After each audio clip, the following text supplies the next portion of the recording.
Benvenute e benvenuti.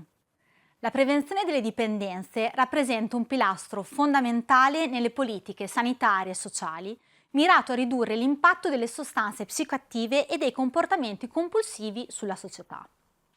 In Italia il quadro normativo di riferimento è la legge 309 del 1990, che ha stabilito gli strumenti giuridici e operativi per affrontare il fenomeno delle tossicodipendenze. Con l'evoluzione del contesto europeo e l'introduzione delle evidenze scientifiche, la prevenzione ha assunto un carattere sempre più strategico e articolato, seguendo modelli differenziati. Le linee guida europee, in particolare l'European Prevention Curriculum, hanno contribuito a rafforzare l'efficacia degli interventi, promuovendo un approccio basato sulle evidenze e multilivello. La prevenzione delle dipendenze può essere articolata in tre distinti approcci: universale, selettivo e indicato.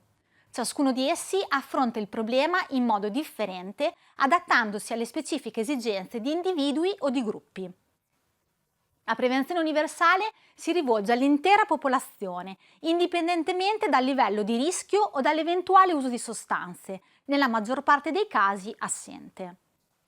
Attraverso programmi educativi e campagne di sensibilizzazione promossi a livello scolastico comunitario, si mira a diffondere stili di vita sani e a rafforzare la consapevolezza sui rischi legati alle dipendenze.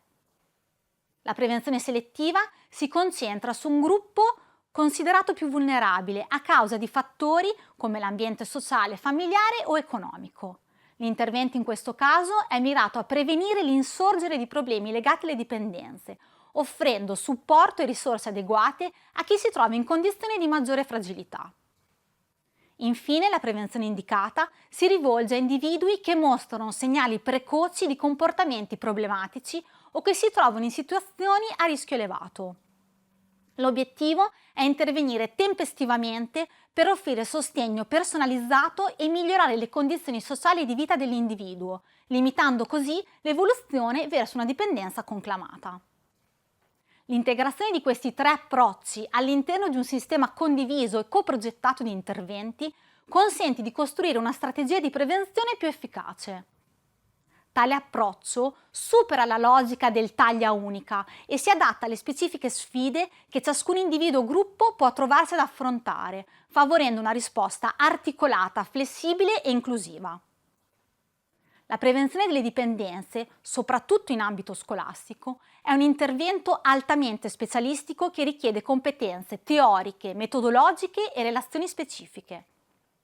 Non basta avere una buona volontà o esperienze in altri ambiti del sociale o della salute. Servono professionisti formati secondo evidenze scientifiche, capaci di progettare e realizzare interventi efficaci, sicuri e rispettosi del contesto educativo.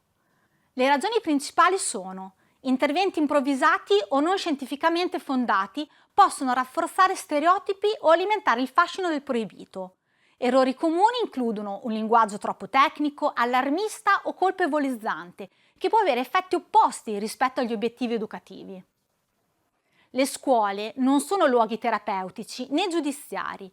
Chi vi opera in prevenzione deve conoscere dinamiche psicopedagogiche, saper costruire relazioni di fiducia con studenti e insegnanti e saper integrare l'intervento nel curriculum scolastico, senza invadere o sostituire il ruolo educativo degli insegnanti stessi.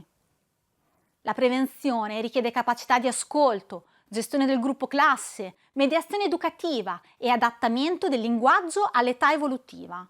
Un professionista non formato può non cogliere segnali importanti o gestire male situazioni delicate.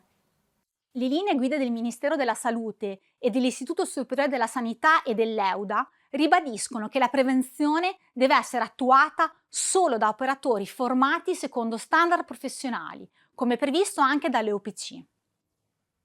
Affidare la prevenzione scolastica a figure non adeguatamente preparate significa mettere a rischio l'efficacia degli interventi e la tutela degli studenti e delle studentesse. È quindi indispensabile che tali attività vengano svolte solo da professionisti qualificati, che abbiano ricevuto una formazione specifica nel campo della prevenzione delle dipendenze, con conoscenze aggiornate, strumenti operativi validati e un approccio coerente con il contesto educativo. La prevenzione del consumo di sostanze tra i giovani è da decenni al centro delle politiche sanitarie, educative e sociali in molte nazioni occidentali. Due approcci distinti hanno marcato il dibattito: il tradizionale Just Say No, emerso negli Stati Uniti negli anni '80, e il più recente Just Say No, nato come reazione critica ai limiti del primo. Entrambi mirano a ridurre l'uso e l'abuso di sostanze, ma si differenziano radicalmente nei presupposti teorici, nelle strategie educative e nei risultati attesi. Il primo è un approccio proibizionista, reso celebre dalla campagna di Nancy Reagan durante la War on Drugs, e si basa su un paradigma proibizionista e moralizzante. Alla base di questo modello vi è l'idea che la semplice astensione sia l'unico comportamento accettabile e che i giovani possono essere indotti a rifiutare le droghe attraverso messaggi diretti, semplici e imperativi.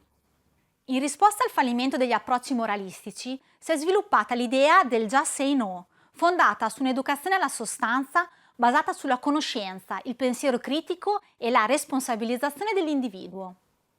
Questo paradigma non parte dal presupposto che l'uso di sostanze sia inevitabilmente negativo, ma si concentra sul fornire strumenti informativi accurati e contestualizzati. Il confronto tra Just Say No e Just Say No evidenzia non solo due strategie educative diverse, ma due visioni opposte del rapporto tra giovani, sostanze e società. Il primo approccio tende a ignorare la complessità dell'esperienza giovanile e fallisce nel creare uno spazio di confronto credibile. Il secondo, al contrario, accetta che la realtà sia più sfumata e si propone di dotare i giovani di strumenti critici anziché di slogan. Nel contesto attuale, segnato da nuove sfide, come la diffusione delle smart drugs, l'aumento del binge drinking o l'emergere di sostanze psicoattive legali, è sempre più urgente abbandonare i modelli semplicistici e investire in educazione scientifica, accessibile e partecipata. L'obiettivo non deve essere solo dire no, ma sapere quando, come e perché dire no, o dire sì in modo informato e consapevole. Vietare le droghe senza spiegarle è come usarle senza pensarci.